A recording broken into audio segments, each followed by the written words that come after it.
গোতরা দেখবি যদি তোরাই বলবা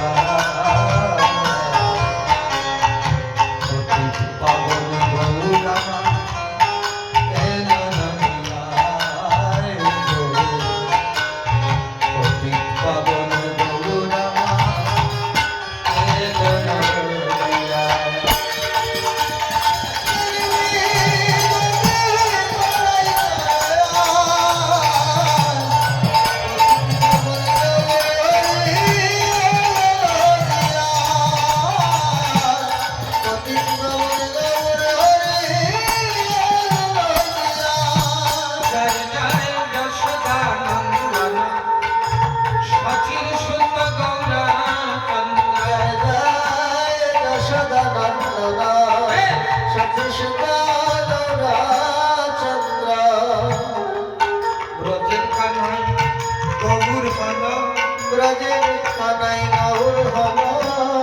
রাধার ভাবে কান্তি বিলাসী ব্রজের কান্না গৌর হল রাধার ভাবে কান্তি বিলাসী ব্রজের কানাই গৌর হল জয় জয় রোহিণী নন্দন বলরামী নিত্যানন্দ জয় জয় রোহিণী নন্দন বলরামী নিত্যানন্দ ব্রজের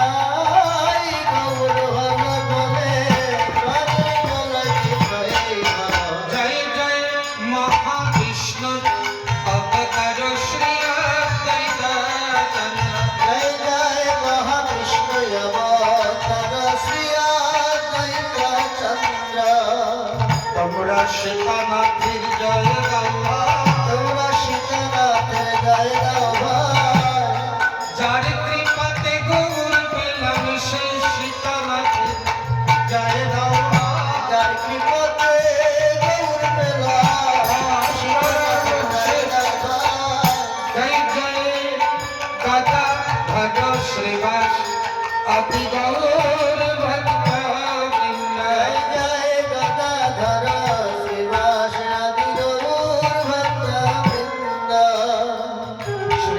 পণ্ডিতের জয় গাওয়ায় শ্রীবাস পণ্ডিতের জয় গাওয়ায় চারাঙ্গিনায় গৌর নাচে সেই শ্রীবাস পণ্ডিতের জয় গাওয়ায় চারাঙ্গিনায় গৌর নাচে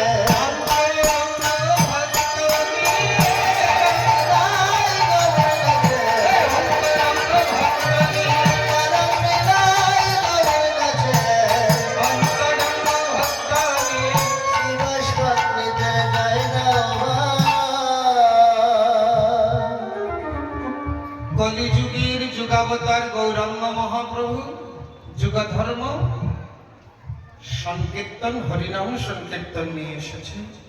প্রথমত সেবাসঙ্গনে প্রতিদিন কীর্তন করে, কিন্তু একটা নিয়ম ছিল কি, শ্রীবাস দরজা বন্ধ করো। কেন প্রভু? বলে কীর্তনাসরে একজন বেরসিক যদি প্রবেশ করে তো কীর্তনে আর আনন্দ হয় না। তো দরজা বন্ধ করে 1 বৎসর পর্যন্ত কীর্তন করতে।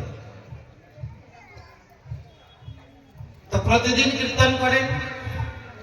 আজকেও সব ভক্তবৃন্দ এসেছে। মহাপ্রভু এখন আসেন, না ডাকলে তো আসে না। আসুন আমরা সবাই মিলে, আসুন আমরা সবাই মিলে একটু ডাকি। আমার মতো অযোগ্যের ডাকে তো মহাপ্রভু নাও আসতে পারে।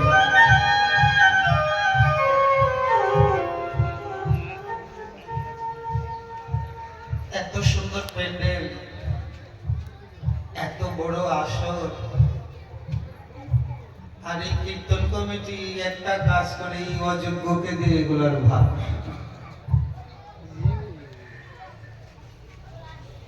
আসলে কোনো যোগ্যতা নেই, তবু নির্লজ্জের মতো আপনাদের সম্মুখে দাঁড়াই। কি করব, নেশা করলে যেমন লাজ লজ্জা থাকে না, তাই হরি নামের নেশায় লাজ লজ্জা সব ভুলে গেছি। যোগ্যতার অযোগ্যতার বিচার নেই, তবু আপনাদের সম্মুখে দাঁড়াই। আমার মতো অযোগ্যের ডাকে ডাকুন, তাহলে প্রভু অবশ্যই আসতে হবে। আসুন আমরা সবাই মিলে একটু ডাকি। হ্যাঁ, একবারে দুটি ভাই গৌরবিতা দিগমণি দিগনা জগে